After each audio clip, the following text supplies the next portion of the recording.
Hello mga kaibigan, Ate Shan here, and let's learn about verbs. Tulong aral para kayo'y gabayan. Plan, tulong aral, tara na aming kaibigan. But before we start, we're going to do a little activity to help us know what verbs are. Are you ready?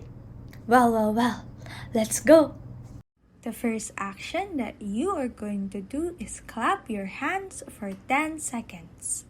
Ready, set, and go!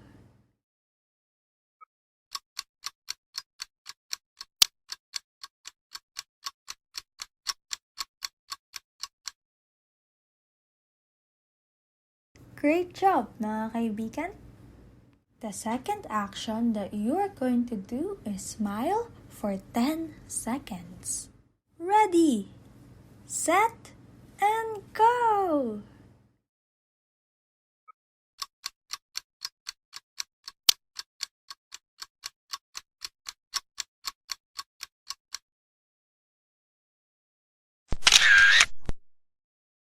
Great job, mga kaibigan!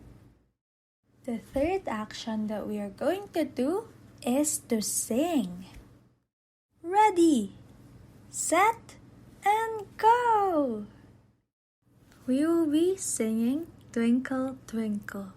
If you know the song, just sing along. The lyrics are also going to be on your screen. Twinkle, twinkle, little star, how I wonder what you are.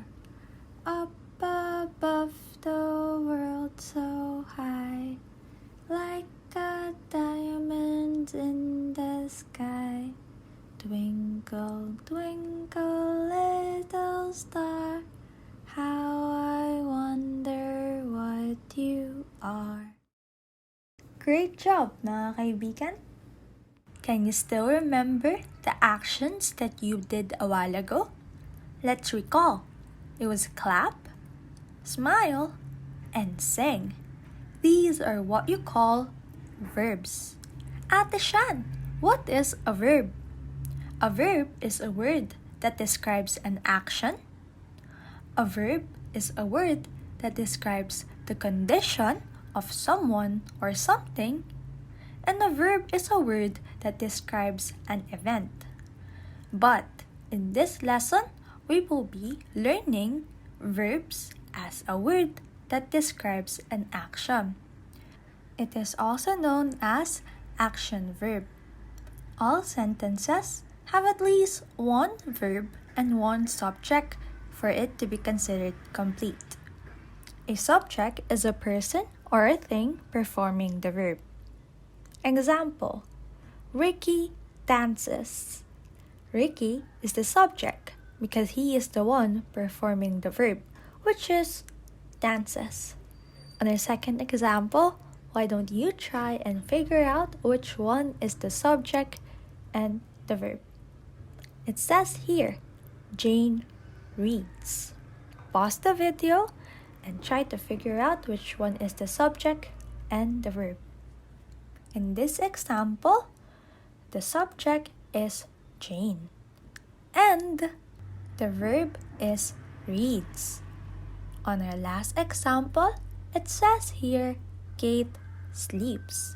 Why don't you try again and figure out which one is the subject and which one is the verb by pausing this video.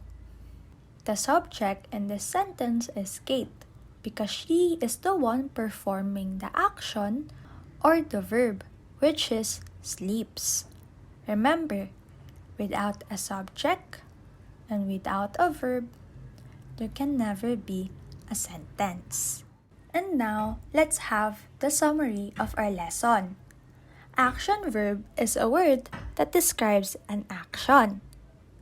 A subject is a person or a thing performing the verb. And lastly, remember that all sentences have at least one verb and one subject for it to be considered complete. So mga kaibigan, we are at the end of our lesson. But why is it important that we know what's a verb, what's a subject, and what's a sentence? It's actually important to understand and know these so that we can communicate ourselves clearly. It also helps us to understand the world better and even ourselves. I hope that you can build your knowledge, know more, and use this to speak and write for yourself. You can also use this to speak and write for others. And I hope in the future I get to see how you have developed your skills. And I hope to see how cool you will be. Again, this is Ate Shan, and I'm happy to be back for English lessons. I hope to see you in our next lesson. Okay? Paalam!